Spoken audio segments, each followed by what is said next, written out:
আসসালামু আলাইকুম প্রিয় এসএসসি 2025 শিক্ষার্থী বন্ধুরা আজ আমি তোমাদের ইসলাম শিক্ষা বিষয়ের চূড়ান্ত এবং শেষ মুহূর্তের প্রস্তুতির জন্য ফাইনাল একটি সাজেশন নিয়ে হাজির হয়েছি। প্রিয় শিক্ষার্থী বন্ধুরা, প্রথমেই তোমাদেরকে একটা কথা বলে নেই, তোমরা অনেক স্টুডেন্ট কিন্তু এই ইসলাম শিক্ষা সাবজেক্টটিকে অবহেলা করো। হয়তো তোমরা ভাবো যে মুসলমান মানুষ এত ইসলাম শিক্ষা কেন পড়তে হবে। অনেক স্টুডেন্ট কিন্তু এইটা ভেবে ইসলাম শিক্ষা সাবজেক্টটাকে একটু অবহেলা করে, আর ফলশ্রুতিতে দেখা যায় যে ইসলাম শিক্ষা বিষয়টাতে রেজাল্ট খারাপ করে। প্রিয় শিক্ষার্থী বন্ধুরা, এই সাবজেক্টটিকে কিন্তু কোনোভাবেই অবহেলা করা যাবে না। এই সাবজেক্টটি তোমার জিপিএ 5 কিংবা গোল্ডেনের জন্য অনেক বেশি সহায়ক হবে। এমনও হচ্ছে যে এই সাবজেক্টটি তোমার A+ মিস হওয়ার কারণে A+ই চলে আসলো না, আবার এমনও হয় যে তোমার এই সাবজেক্টে জিপিএ 5 মিসের কারণে গোল্ডেন পেলে না। তাই অবশ্যই এই সাবজেক্টটাকে কোনোভাবেই ছোট করে দেখা যাবে না। প্রিয় শিক্ষার্থী বন্ধুরা, এই সাবজেক্টটা মাত্র 5টা অধ্যায়, তোমাদের সৃজনশীল প্রশ্ন আসবে কিন্তু 11টি, তোমাদের লিখতে হবে কিন্তু 7টি। তাহলে বুঝতেই পারতেছো, প্রত্যেকটা অধ্যায় থেকে কমপক্ষে 2টা বা তার অধিক সৃজনশীল প্রশ্ন হবে। এর জন্য আমি তোমাদেরকে বাছাই করে কিছু অধ্যায় দিচ্ছি, সবগুলো বোর্ডের প্রশ্ন অ্যানালাইসিস করেই কিন্তু আমি দিচ্ছি। সুতরাং এইটুকু তোমরা বিশ্বাস রাখতে পারো যে আমি এখানে যেগুলো দেখাবো, যেগুলো পড়তে বলবো, যেভাবে পড়তে বলবো সেভাবেই যদি পড়তে পারো তাহলে তুমি 90+ পেয়ে যাবে তোমার এসএসসি পরীক্ষাতে। প্রিয় শিক্ষার্থী বন্ধুরা, আর কথা না বাড়িয়ে শুরু করছি। দেখো, তোমাদের প্রথমত আমি বলবো যে পঞ্চম অধ্যায়টা তোমরা পড়বা। পঞ্চম অধ্যায়টা থেকে শিওর থাকবে 2টা সৃজনশীল প্রশ্ন আসবে, একদম শিওর 2টা সৃজনশীল প্রশ্ন আসবে। হ্যাঁ, অবশ্যই 2টা সৃজনশীল প্রশ্ন আসবে। এখন কোন টপিকগুলো পড়বে? দেখো ভাইয়া বা আপু, তোমাদের এই অধ্যায় থেকে পড়বে হচ্ছে হযরত ওসমান রাদিয়াল্লাহু আনহু, এরপরে হযরত উমর রাদিয়াল্লাহু আনহু, এরপর হযরত আবু বকর রাদিয়াল্লাহু আনহু, এরপর মহানবীর মক্কা বিজয় ও বিদায় হজ। মনে রাখবা, শুধুমাত্র এই যে মহানবী হযরত মুহাম্মদ সাল্লাল্লাহু আলাইহি ওয়াসাল্লাম সংক্রান্তই একটা সৃজনশীল প্রশ্ন আসার সম্ভাবনা সবচেয়ে বেশি। মানে শুধুমাত্র এই যে তোমার হচ্ছে মহানবীর জীবনী থেকেই কিন্তু একটা সৃজনশীল প্রশ্ন চলে আসে। এর পাশাপাশি তার জীবনী সম্পর্কে আরো একটু ভালো মতো জেনে যাবা, অর্থাৎ মহানবী হযরত মুহাম্মদ সাল্লাল্লাহু আলাইহি সাল্লাম সম্পর্কে খুঁটিনাটি সবটুকুই একটু ভালোভাবে জেনে যাবা, কারণ এখান থেকেই একটা সৃজনশীল প্রশ্ন আসার সম্ভাবনা সবচেয়ে বেশি। প্রিয় শিক্ষার্থী বন্ধুরা, এগুলো করার পরে তোমরা দেখবে যে 24 সালে তোমার বোর্ড ব্যতীত অন্যান্য বোর্ডে যে প্রশ্নগুলো আসছে সেগুলো একটু সমাধান করবা, এরপরে 23-এর প্রশ্নগুলো একটু সমাধান করবা। এর ছাড়া তোমাদের খুব বেশি আর সমাধান করতে হবে না।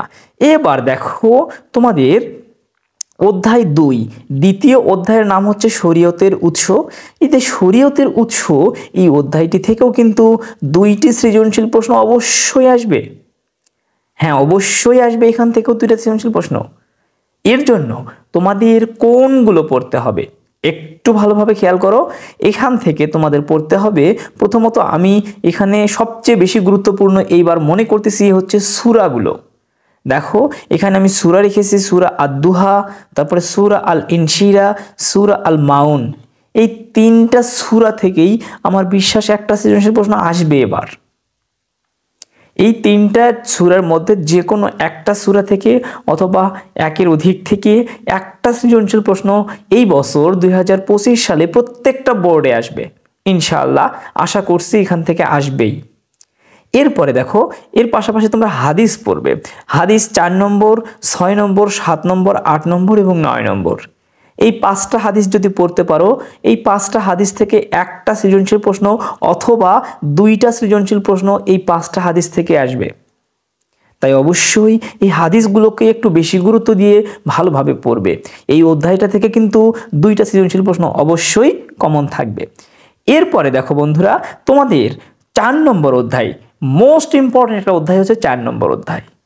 4 নম্বর অধ্যায় এমন একটা অধ্যায়, এই অধ্যায়টা থেকে ন্যূনতম 3টা কিংবা 4টা একটু বেশি হয়ে যায়, 3টা সৃজনশীল প্রশ্ন তুমি শিওর থাকতে পারো, একদম শিওর থাকতে পারো যে এই অধ্যায়টা থেকে ন্যূনতম 3 থেকে 4টা সৃজনশীল প্রশ্ন আসবে এবং আসবে।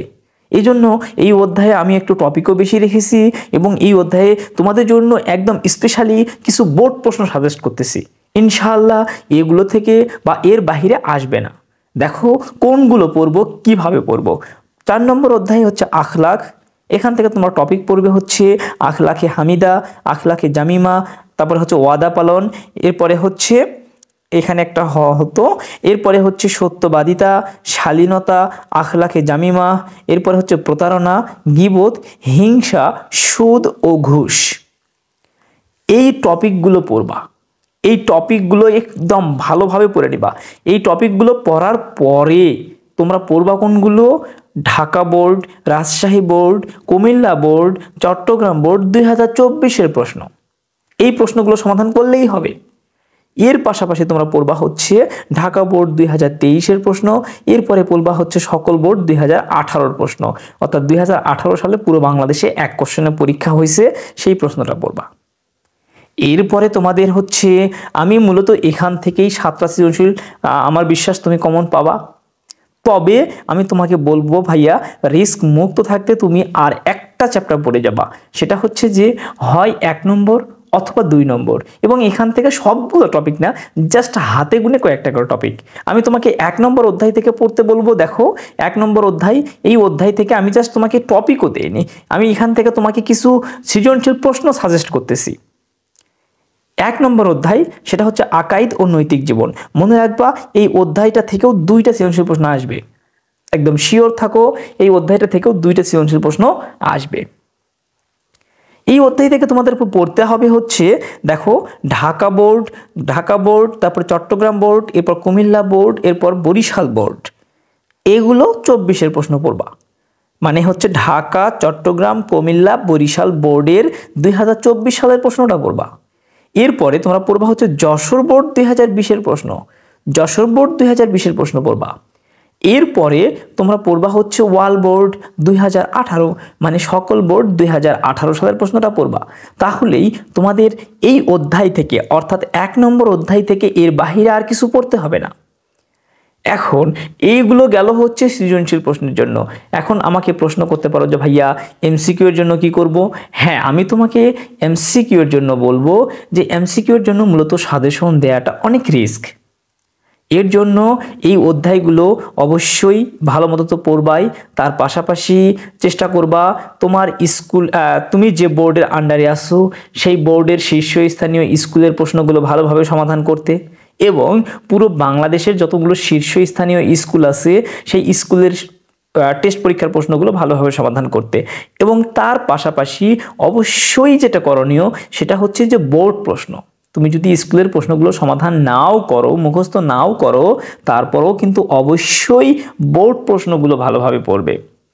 অর্থাৎ 2024 সালে 24 পড়বে, তারপরে হচ্ছে 23 পড়বে, 23-এর পরে তুমি চাইলে 21-22 বাদ দিতে পারো, এরপরে 20 পড়বে, এরপরে হচ্ছে 19 পড়বে, এরপরে হচ্ছে 19 পড়বে, এরপর হচ্ছে 18 পড়বে। এই কয়েকটা বোর্ড তুমি বিগত বছরের এমসিকিউ গুলো ভালো মতো পড়বা। কত 24, 23, 20, 19, 18, এই 5টা বছরের এমসিকিউ গুলো ভালো মতো পড়লেই এমসিকিউ অংশে নিয়ে তোমাদের কোনো ঘাবড়াতে হবে না, ইনশাআল্লাহ কমন পাবা। আর তোমার হচ্ছে ইসলাম শিক্ষা বিষয়ের এমসিকিউ গুলো কিন্তু খুবই কনফিউশন হয়, বিশেষ করে যেগুলো বহুপদী, তোমার কাছে মনে হতে পারে একাধিক অ্যান্সার হবে, কিন্তু মূলত একাধিক অ্যান্সার হবে না। বা তোমার হচ্ছে এমসিকিউ গুলো সরাসরি যেগুলো থাকে একটাই অপশন উত্তর হয়, সেগুলোর ক্ষেত্রেও তোমার মনে হতে পারে একাধিক উত্তর হচ্ছে, কিন্তু এমনটা কিন্তু কখনোই হবে না। এজন্য এমসিকিউ অংশটাতে অবশ্যই একটু বেশি গুরুত্ব দিয়ে পড়বে, তাহলে তোমাদের আর কোনো সমস্যায় পড়তে হবে না।